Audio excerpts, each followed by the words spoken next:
What if everything you've been told about finding purpose is backwards? We live in an age obsessed with discovering meaning. Yet more people than ever feel lost, adrift, searching for a reason to wake up. But what if purpose isn't something you find waiting for you in the world? What if it's something you decide and then deliberately build through daily action? The ancient Stoic philosophers figured this out over 2,000 years ago. They weren't writing self-help books or recording podcasts. They were grappling with the same fundamental question you're facing right now. How do you create meaning in a world that doesn't automatically provide it?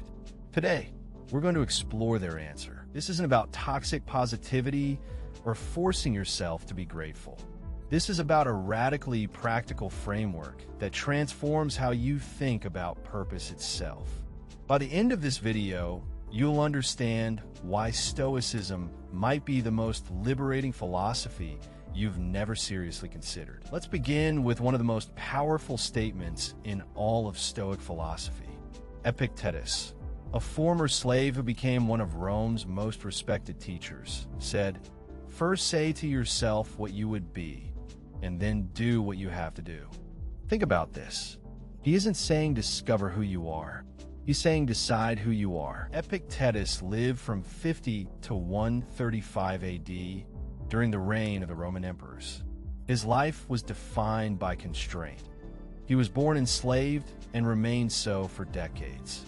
Yet he became one of the most influential thinkers of his time. Why? Because he understood something fundamental. Your circumstances don't determine your purpose. Your choice does.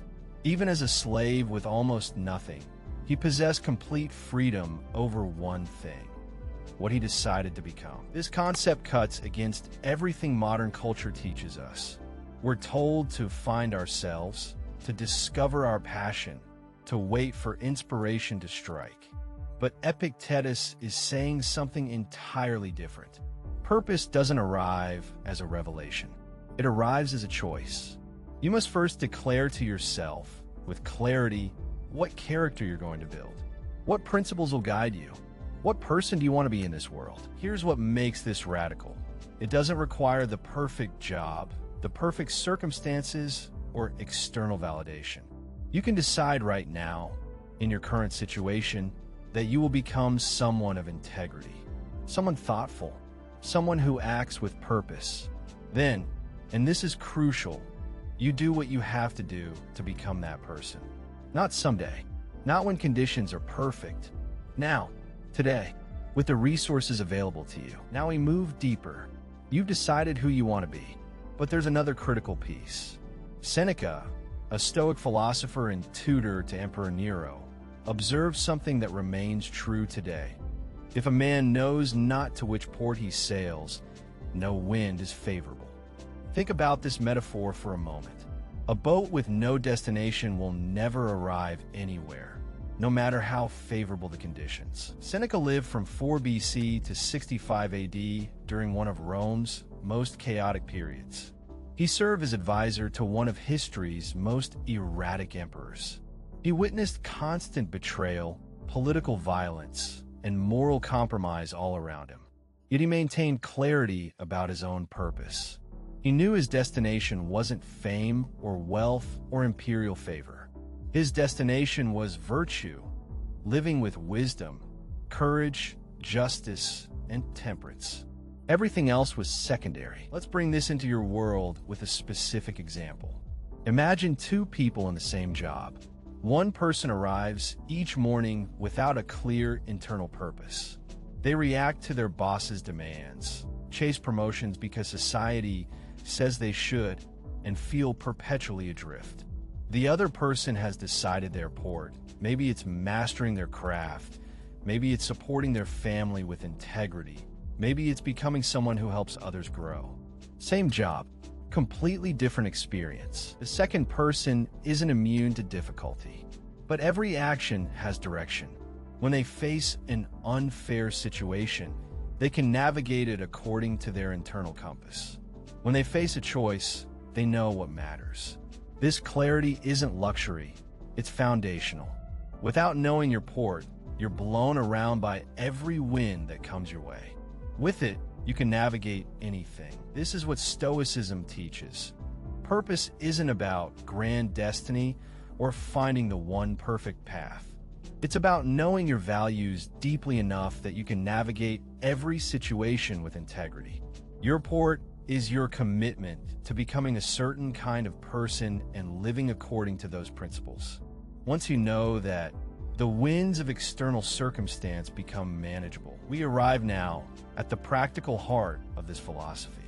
Marcus Aurelius, Emperor of Rome and perhaps the most powerful man of his era, wrote in his personal journal, "Waste no more time arguing about what a good man should be. Be one." He could have waited. He could have written more philosophy, commissioned scholars to debate virtue, created endless theories.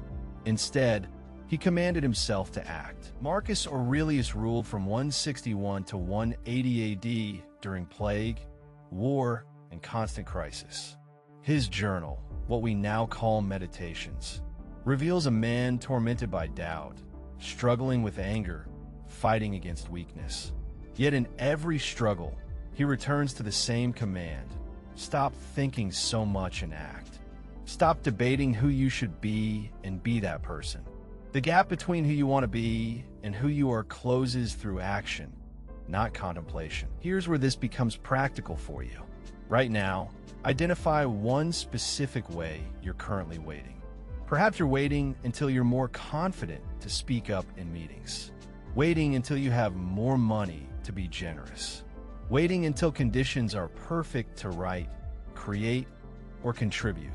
Waiting until you feel more motivated to start.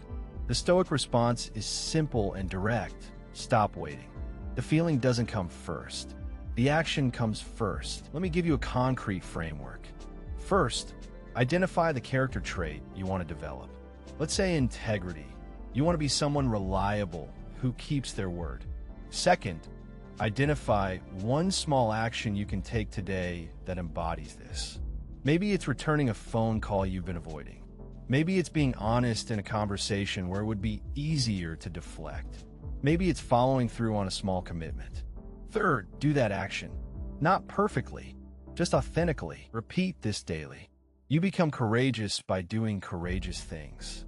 You become wise by making thoughtful decisions. You become kind by performing kind acts. The Stoics understood that character isn't something you inherit or discover. It's something you build through repetition and conscious choice. You don't wait to feel like a good person and then act like one. You act like the person you want to be, and through that action, you become that person. The power of this approach is that it's entirely within your control. You cannot control whether people recognize your efforts. You cannot control whether you get promoted or praised. You cannot control the outcome. But you can control whether you act with integrity today. You can control whether you keep your word to yourself. You can control whether you become, through deliberate action, the person you've decided to be. And that, the Stoics would say, is all that matters. Let's synthesize this into something you can actually use. You now understand 3 core principles. First, decide who you want to be. Second, know your direction, your values and ports. Third, close the gap between intention and action through daily practice. But how do you make this real in your actual life? The Stoics recommend what we might call a values audit. Every morning, spend 3 minutes asking yourself, what kind of person am I choosing to be today? What is one situation I might face where I'll need to live according to my values? How will I respond with integrity instead of reacting with habit? Then at night, reflect. Did I act according to my values? What did I fall short? What will I do differently tomorrow? This simple practice transforms everything. Throughout your day, you'll face situations that test your purpose. Someone criticizes you. You're tempted to compromise. You feel discouraged. The Stoic response is always the same. Return to your decision about who you are. Ask yourself, is this action consistent with the person I've decided to be? This doesn't make you rigid or unable to adapt. It makes you clear. You navigate from principle instead of emotion. Remember, the world will often seem indifferent to your efforts. You might act with integrity and still face failure. You might choose courage and still be rejected. This isn't a bug in Stoicism, it's the whole point. The philosophy isn't about controlling outcomes. It's about controlling your character and your effort. The Stoics recognize that life is indifferent to your desires. But you are not indifferent. Your choices, your integrity, your commitment to your values, these matter because you decide they matter. We began with a question. How do you find purpose in a world that doesn't automatically provide it? The answer from 2,000 years of Stoic wisdom is this. You don't find it. You create it. You decide who you want to be. You identify your deepest values. And you build that person through deliberate action every single day. This is a motivational fluff. This is a complete reorientation of how you think about purpose itself. The beautiful part? You can start right now. Not when conditions are perfect. Not when you feel ready. Now, in this moment, with what you have where you are. Decide what you'll be. Know your direction. And close the gap through action. This is the Stoic path. And it works because it doesn't depend on the world changing. It depends on you changing. If this resonated with you, if something in this philosophy sparked recognition, I genuinely encourage you to subscribe for weekly Stoic wisdom. We'll explore more of these ancient insights that make surprising sense in our modern world. But more importantly, take one action today that embodies the person you've decided to become. Thank you for watching.